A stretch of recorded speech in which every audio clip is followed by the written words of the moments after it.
saya nggak tahu pasti angka vaksinasi mereka juga lumayan tinggi. Dan mungkin juga ada kesadaran kalau kemudian mereka sakit, mereka nggak keluar begitu ya. Kalau di Indonesia kita nggak terlalu pasti, ya. Sehingga saya kira sebaiknya kita minimal at least pakai masker lah gitu ya.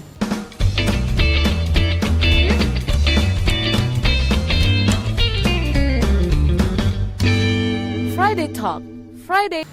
Tapi kalau kita baca di media massa gitu ya dok, orang Indonesia tuh termasuk yang cukup patuh untuk ikut protokol untuk masker. Kalau di Eropa kan perdebatan, atau di Amerika Serikat saja itu jadi banyak perdebatan. Iya, karena mereka kan mengemukakan ini adalah HAM, ya, hak asasi manusia, hak individu hak untuk individu. Tapi kan pada saat pandemi hak individu itu nggak berlaku sebetulnya, karena ada dampak negatifnya buat orang lain. ya. Tapi hak individu itu adalah hak yang kita nggak merugikan orang lain, hanya merugikan diri sendiri, nggak apa-apa lah begitu ya. Tapi ada nilai positifnya ya dok ya, iya, buat Indonesia ya untuk ya. menghadapi. Jadi saya sih maksudnya sangat kagum ya dengan masyarakat yang masih patuh, dan itu terbukti bahwa angka kita makin turun. Mudah-mudahan kepatuhan ini tetap dijaga sehingga angka kita makin turun, sehingga itu lagi ekonomi menggeliat, pendidikan kembali normal, kehidupan sosial juga kembali membaik ya. Seperti cita-cita kita semua. Tapi untuk mencapai itu kan kita harus berjuang ya. Harus ada pengorbanan dulu lah. Kita masuk ke booster nih dok. Untuk booster pertama, karena booster yang kedua atau vaksin keempat kan masih hanya ditujukan bagi nakes dan lansia ya kalau tidak salah. Ya. Ya. Nah untuk booster pertama itu angkanya tadi masih di kisaran 26%. Ya, baru sekitar 61 juta yang ya. divaksin yang targetnya 50% ya dok, di atas ya. 50%. Di atas ya, 50%. Nah, tapi untuk di beberapa kota besar misalnya Jakarta cukup bagus, dan tapi di beberapa wilayah ada agak jomplang gitu dok. Itu biasanya persoalannya di mana dok? Karena kan sebenarnya untuk ketersediaan vaksin kan memang ada gitu. Kita nggak kekurangan gitu kan. Ya, jadi sepertinya masing-masing daerahnya punya tantangan masing-masing ya. Ada yang tantangannya adalah di bidang logistik, ada tantangannya di bidang meyakinkan masyarakat, ya. Ada juga tantangannya ya bahwa itu tadi masyarakat merasa 2 sudah cukup. Untuk apa yang ketiga? Udah kelelahan, capek begitu ya. Jadi ini tentu tantangan ini kita harus juga lakukan approach supaya kita bisa atasi, mungkin edukasi kali ya. Jadi edukasi yang tidak bosan-bosan. Bagi Jakarta atau kota-kota besar di Pulau Jawa atau di kota-kota besar lainnya, informasi memang gampang didapat ya. Tapi kan memang untuk daerah sosialisasi atau penyuluhan seperti hal itu memang jadi tantangan tersendiri buat Satgas Covid ya. Iya. Jadi saya meminta kepada para penggiat medsos ya. Karena ini sangat efektif saya perhatikan. Kalau dari medsos ini melakukan edukasi itu cepat sekali. Satu pertanyaan terakhir dok, ini kan zoonosis ya maksudnya dok ya? Iya.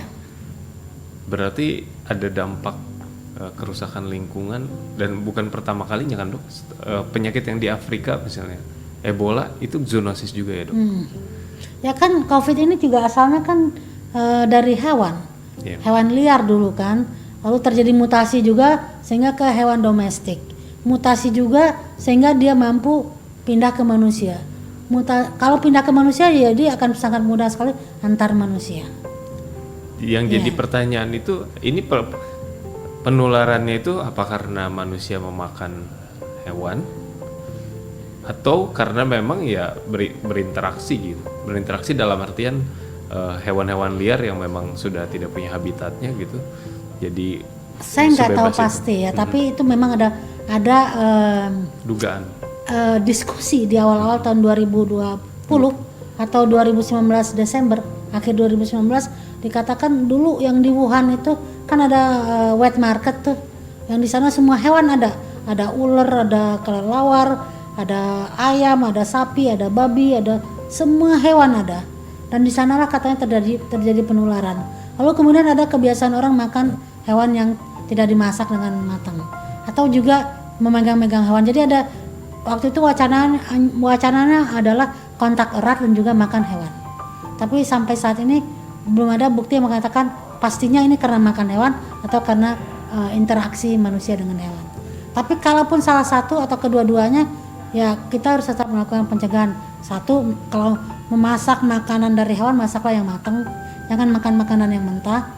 Kemudian ya tetap kebersihan, kalau punya hewan peliharaan ya cuci tangan sebelum menyentuh, cuci tangan setelah menyentuh. Baik, ada pesan nggak dok buat masyarakat saat ini? Ya, pesan saya kepada masyarakat adalah bahwa kondisi penularan saat ini sudah menurun. Mari kita jaga supaya penularan ini tetap turun dan melandai sehingga kita segera menjadi endemi. Caranya bagaimana? Tingkatkan cakupan vaksinasi booster yang pertama. Jadi kalau Anda belum di booster, segeralah mendatangi sentra vaksinasi untuk segera booster. Kalau ada keluarga yang belum booster, ajak. Kemudian kedua, yuk kita tetap sabar dengan menjalankan protokol kesehatan. Minimal Anda pakai masker kalau berada di lingkungan yang ramai. Ya, kemudian tentu saja sekali lagi perilaku hidup bersih dan sehat. Yuk kita mulai pelan-pelan, kita laksanakan kembali sampai ini menjadi suatu kebiasaan. Terima kasih Dr. Erlina Burhan, Ketua Satgas COVID-19 PBID. Penjelasannya sungguh sangat bisa dimengerti, apalagi tadi yang soal pergantian atau mutasi. Jadi kita tahu seperti itu cara mereka atau cara virus bertahan diri, tetapi Ibu berhasil menjelaskan kepada kami dengan mudah. Dan Terima kasih. Dan demikian Sobat Antara, Anda bisa menyaksikan podcast lainnya di YouTube Antar TV Indonesia, di antaranews.com, atau Anda juga bisa mendengarkannya di Spotify. Saya Ruli Juliardi, terima kasih dan sampai jumpa.